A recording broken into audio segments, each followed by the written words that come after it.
So Counter-Strike 2 has been out for a year at this point, and the community is not very happy.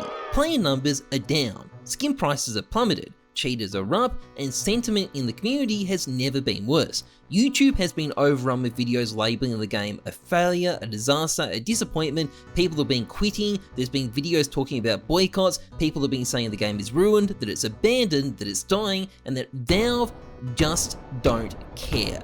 And given the anniversary, not to mention the abysmally bad vibes, I want to try and have an objective look at this question. Is CS2 really a failure? Let's get into things. Now, this video is sponsored by Skinport, the easy to use skins marketplace which is a miles better way of getting skins than opening cases. Skinport has a bonkers range of skins, 1.8 million of them, available at prices significantly less than what you'd pay on the Steam market. For example, here's a Bowie Tiger Tooth for $488 on the Steam market, and here's the same knife for $345 on Skinport. And best of all, there are no extra fees when you buy a skin. What you see is what you pay, unless you're Australian, lucky me. It's also a really convenient place to sell. Payouts go straight to your bank account, and again, zero extra withdrawal fees when you cash out. And Skinport can also middleman your skins for you as well. The fee on private listings is only 2%. It's also safe and extremely reliable to use, so safe and reliable it has a 4.9 star Trustpilot rating with 27,000 reviews, so it's a great site, check it out, link is in the description. So what was Counter-Strike 2 meant to do? Obviously it is the Source 2 remake of CSGO, but that's only half the story. CSGO could have been ported to Source 2 without a new game. Parts of it already were ported to Source 2. So why didn't they just port the entire game?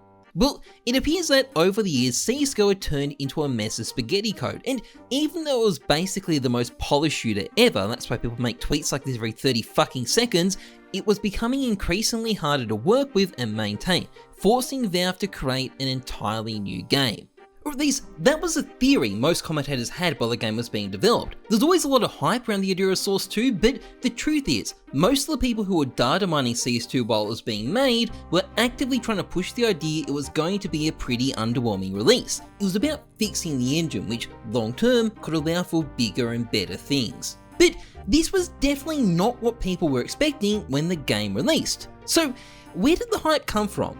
Well, a lot of it can be traced back to a Substack article released by retired esports journalist Richard Lewis. This is basically Schrodinger's article. It somehow managed to age terribly and brilliantly at the same time, and basically it revealed that CS2 was coming and it promised it would have three things: 128 tick, a much better matchmaking system, and better graphics at the cost of worse performance. It also said that Valve's priority was polishing it, fixing any bugs, and bringing it up to the level people expect. In other words, it sounded like CS2 was going to be focused on the fundamentals, and doing the fundamentals well. This hype was then compounded when Valve finally made their official announcement that CS2 was a thing, and released a series of promotional videos. These promised overhauled smokes, elaborated on the graphical overhaul, and also announced a new system called Subtick, which apparently was going to mean that what you see is what you get. Again, the focus was definitely still on the fundamentals, but the promise was that CS2 would do the fundamentals better. And then of course the game actually came out, and it didn't do any of that. No, instead what we got was a game riddled with fundamental issues, network issues, bugs, exploits, basic features like left hand and bob were missing. Fundamentally, it was an unfinished and very unpolished product. Now, there's no doubt the release was rushed. Valve set themselves a deadline, and it's pretty obvious the game probably wasn't in the state they wanted it by the time it was released. But let's be real, 1 year later, Counter-Strike 2 still isn't a very polished game. It still has fundamental issues that people are finding on a regular basis. It still doesn't feel as good as CSGO. And maybe that shouldn't be a shock. CSGO had serious issues it took years for Valve to properly iron out, and CS2 was probably going to have a similar journey. But that is not what players were promised. Now, after the release, Valve actually did an interview with PC Gamer where they struck a very different tone. Suddenly, they were talking about how CS2 is mostly about being able to support CS for many years to come. And I don't think they're lying, I think that is actually what CS2 is about, but I do think they royally fucked up the messaging when it came to what CS2 was going to be, and in that respect, the game has definitely failed to be what it was meant to be. Strike one against Valve. However, if I'm going to be honest, I think the community would have given Valve a pass on all of this if it wasn't for another area the game has failed, and that is the anti-cheat.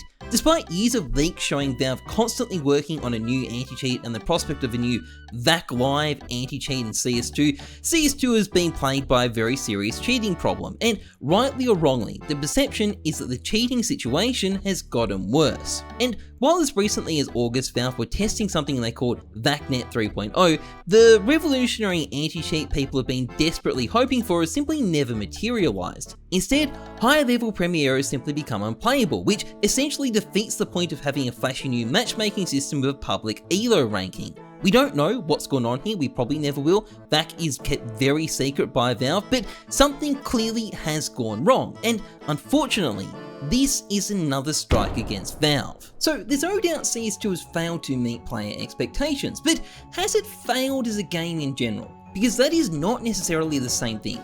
And despite what I said at the start of the video, when you scrutinize the numbers a bit more closely, CS2 just isn't doing that bad. Player numbers have fallen, sure, but they've specifically fallen from the all-time record highs during the hype leading up to CS2. I don't want to spend too long crunching the numbers here, but to give a pretty effective point of reference, this September's player numbers are the highest of any Septembers in the history of the game except for 2023. They've only fallen compared to the all-time record highs, and considering how average the game is, that's pretty good. Also, there'll be people in the comment section claiming these numbers are all just bots. Reality is the game's had a lot of bots since 2018. These guys are just coping. But what about skin prices? Well, the skins market is actually doing pretty good. Prices have fallen, sure, but only compared to the stupid bubble people created when CS2 was announced. Most of the fall actually happened before CS2 was even officially released, and prices have gone up about 20% during 2024. Overall, the skins market's doing pretty good. Okay, but what about Valve's income? Won't someone think of the billion-dollar company?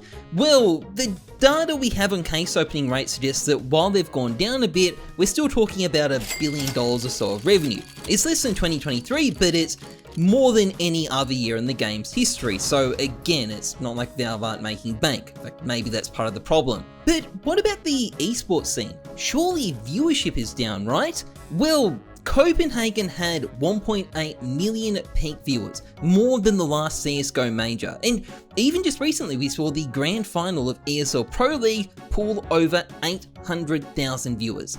Not exactly a dead game. CS2 has definitely fallen off compared to CSGO's absolute peak during the hype leading up to the new game, but compared to the rest of Counter-Strike's history, it is objectively doing great. And that's why, despite of everything that's gone wrong, the multiple ways Valve has failed, I don't think CS2 itself is really a failure. But I'll tell you what CS2 is. It is a disappointment. It might not have failed, but if it lived up to Valve's promises, it could have been so much more. When you look at the record play numbers and the hype leading up to CS2, you can see the potential that was never lived up to. When you look at the 50 million cases people opened in April 2023, you can see just how engaged people were. And this is something the game has squandered. Happy 1 year anniversary. It only gets better from here. I promise. Anyway, that's pretty much it for this video. If you've enjoyed it, please like, comment, and subscribe. Otherwise, trust the numbers, not your gut. I'm Heyzeus. Thanks for watching. See ya.